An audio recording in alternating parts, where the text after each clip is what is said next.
Masa lalu Aini. Novel pembalasan anak laki-lakiku. Part 9. Aku pernah berada di titik terendah dalam hidup, aku menangis dan meraung meratapi nasib. Tapi setelah itu Allah juga pernah memberikan aku kebahagiaan sehingga aku lupa bagaimana rasanya sedih. Semua orang memiliki masa lalu, tapi tidak semua orang bisa belajar dari itu. Banyak orang yang hilang kendali dalam mencintai, sehingga ketika hati dilukai, hilang sudah hidup yang berarti. Dan pada akhirnya, sakit hati tidak mengajarkan kita untuk berhenti berharap. Namun sakit hati akan mengajarkan kita untuk tidak terlalu menaruh harapan.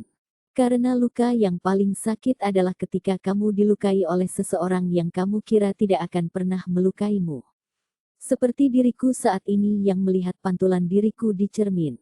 Wajah kusam ini dulu pernah mulus dan putih, tubuh kurus ini dulu pernah menjadi dambaan setiap pria.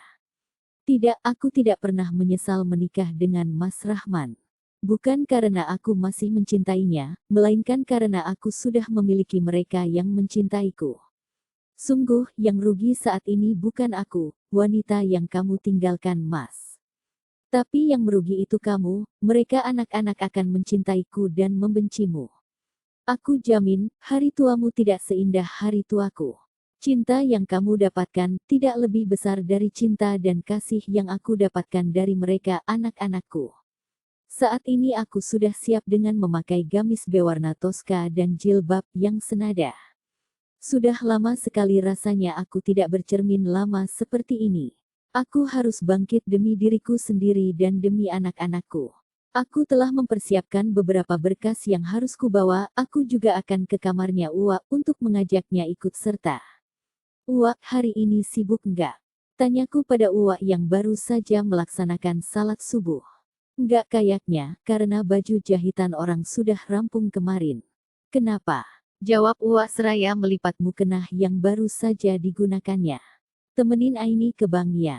Aini mau bayar tunggakan rumah, rencananya juga mau bayar semuanya, jelasku.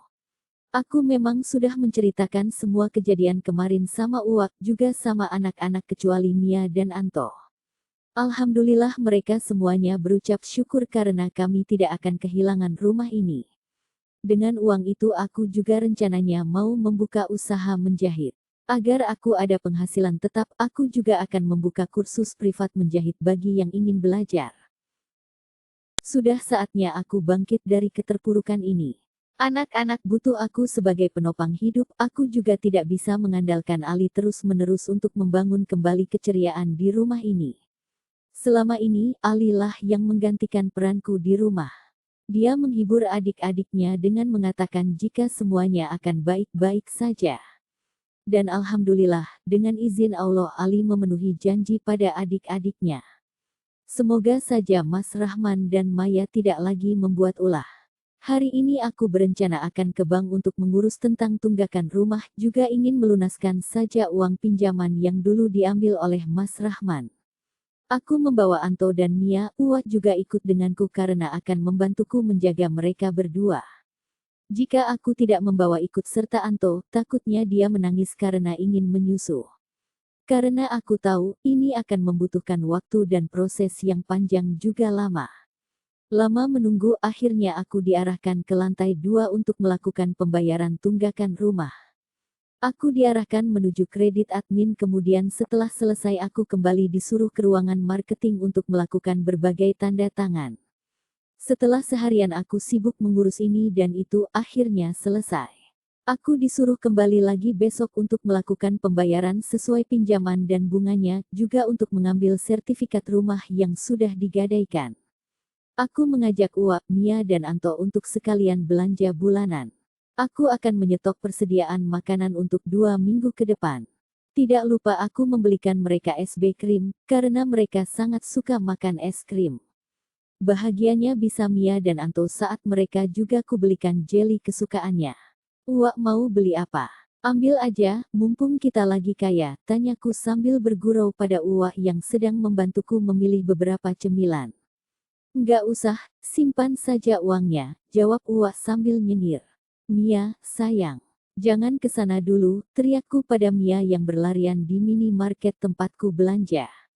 Bentar ya Uwa. Aku mau ngejar Mia dulu, takutnya dia rusuh. Aku izin sama Uwa yang masih sibuk dengan beberapa pilihan belanjaannya. Uwa hanya mengangguk setuju, dan aku bersyukur Anto anteng dan tidak rewel. Aku berjalan sedikit berlari mencari keberadaan Mia, tadi perasaan dia lari ke arah sini. Tapi kenapa aku tidak melihatnya ada di sini? Aku khawatir dia akan menangis karena tidak tahu lagi di mana aku. Mia, aku memanggil namanya berkali-kali, di sini banyak orang dan anak kecil. Jadi aku sedikit kesulitan mencarinya di lorong-lorong. Tahu nggak nama ibunya siapa? Nggak tahu, Dek, itu suara Mia yang sedang menangis. Aku segera menuju ke asal suara di sebelah rak yang menjual makanan ringan ini. Mia, aku memanggil nama Mia dengan cemas karena aku lihat dia sedang bersama dengan seorang pria. Ibu, teriak Mia berlari ke arahku sambil menangis. Aku merengkuh tubuh kecil itu ke dalam pelukan, rasanya sangat takut jika aku benar-benar kehilangan Mia. Kamu kemana aja, sayang? Tanyaku pada Mia, kucium pipinya yang gembul berkali-kali. Tadi Mia mau nyari coklat, jawab Mia dengan suara parau, suara khas orang sehabis menangis. Udah dapat. Lain kali ajak ibu ya, aku memperhatikan Mia agar lain kali jangan bertindak sendiri. Dia hanya mengangguk dan kembali memelukku erat. Aini, tegur seseorang, aku segera berbalik badan untuk melihat siapa yang memanggilku. Kamu, aku menunjuk jariku ke arahnya, laki-laki tadi yang bersama dengan Mia. Kamu lupa sama aku? Tanyanya lagi. Mana mungkin aku lupa dengannya, laki-laki yang pernah ada dalam ingatan juga dalam hati. Tapi itu dulu, sebelum aku menikah dengan Mas Rahman. Laki-laki yang meninggalkan aku dalam ikatan pertunangan, hingga aku harus menuruti perintah ibu dan ayah untuk menikah dengan Mas Rahman. Aku sama sekali tidak bermaksud untuk menjawabnya, segera aku membalikkan badan dan menjauh darinya. Aini, tunggu Aini, panggilnya sambil mengejarku. Dengan menggendong Mia yang sudah berumur 4 tahun aku agak kesusahan dalam berjalan. Aini, tolong. Jangan seperti ini, cegahnya dengan menarik tanganku. Lepas atau aku akan teriak, ancamku padanya. Mendengar itu, dia langsung melepaskan cekalan tangannya dariku. Aku hanya ingin minta maaf, ucapnya lagi, entah itu tulus atau tidak aku tidak peduli. Mbak, maaf. Pelanggan ini sangat mengganggu saya, ucapku pada salah satu karyawan toko yang saat ini kebetulan lewat. Pak Handoko. Beliau yang punya minimarket ini, Bu, jawab karyawan itu cepat. Aku menelan ludah yang terasa kering, bagaimana bisa aku tidak tahu kalau dia sudah kembali ke sini. Aku kembali menatapnya tajam, dan melangkahkan kaki menuju Uwa yang mungkin sudah menungguku dari tadi. Kamu dari mana saja, ini Anto rewel, ucap Uwa lalu memberikan Anto padaku. Sedangkan Mia, aku turunkan dan digandeng oleh Uwa.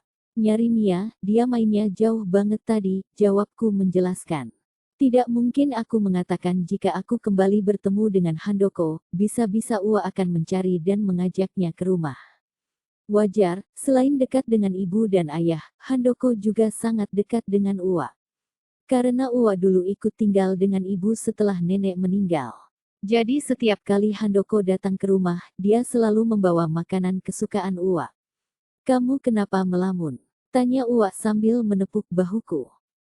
Enggak. Aku cuma lagu bayangin aja, gimana kalau uang lebihnya kita jadikan moda untuk membuka butik sendiri sekaligus membuka les privat menjahit. Jelasku pada Uwa. Padahal aku berbohong, bukan itu yang ada dalam pikiranku tadi. Wah, ide bagus. Kamu memang ingat Aini.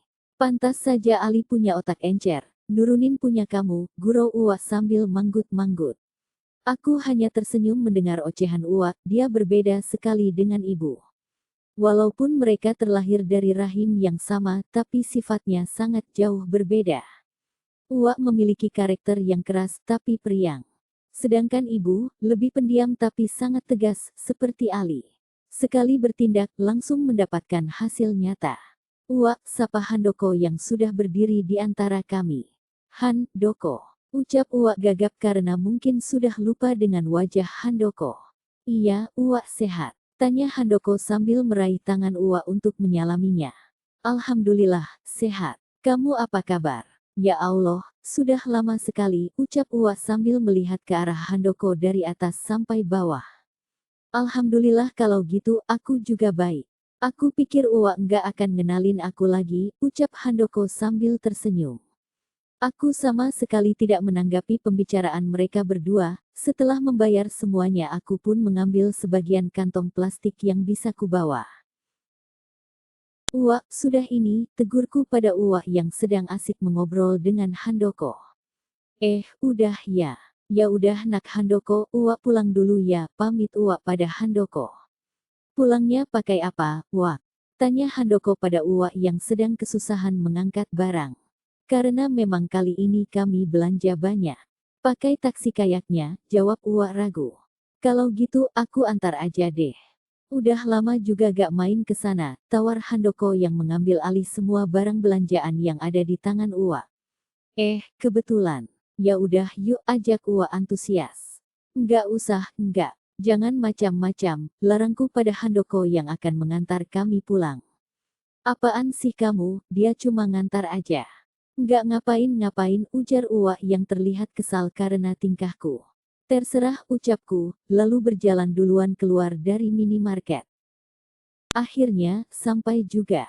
Makasih ya nak Handoko, udah repot-repot ngantar kami, ucap Uwa saat kami sudah sampai ke rumah. Handoko mengambil semua barang belanjaan dan membawanya masuk dengan arahan dari Uwa. Aku tersenyum saat melihat dia kesusahan membawa semua barang belanjaannya. Keringatnya bahkan hampir membasahi bajunya karena memang hari ini sangat panas. Aku berinisiatif membuatkannya air minum. Setelah menidurkan Anto di dalam kamar, aku segera ke dapur. Nih, aku menyodorkan 1 gelas sirup dingin padanya. Dia mengambilnya dan meminumnya habis dalam 1 tegukan. Makasih ya, ucapnya padaku, yang aku balas dengan anggukan. Aku meraih gelas bekas minumnya dan membawanya ke belakang. Itu siapa, Bu? Tanya Ali yang sedang membantu Salma membereskan barang belanjaan di dapur. Teman ibu dulu, tadi nggak sengaja jumpa waktu belanja, jawabku seraya mencuci gelas kotor bekas Handoko minum. Oh, orang sini juga? Tanya Salma kemudian. Kayaknya dia sudah lama pindah ke kota, jawabku lagi. Ali, kesini dulu. Ada yang mau nenek bilang. Uwa memanggil Ali, kira-kira apa yang akan Uwa sampaikan. Melihat Ali yang sudah pergi menemui Uwa, aku pun segera pergi untuk mendengarnya. Ini Om Handoko. Dia teman lama ibu kamu, juga udah nenek anggap sebagai anak, ucap Uwa yang mengenalkan Handoko pada Ali.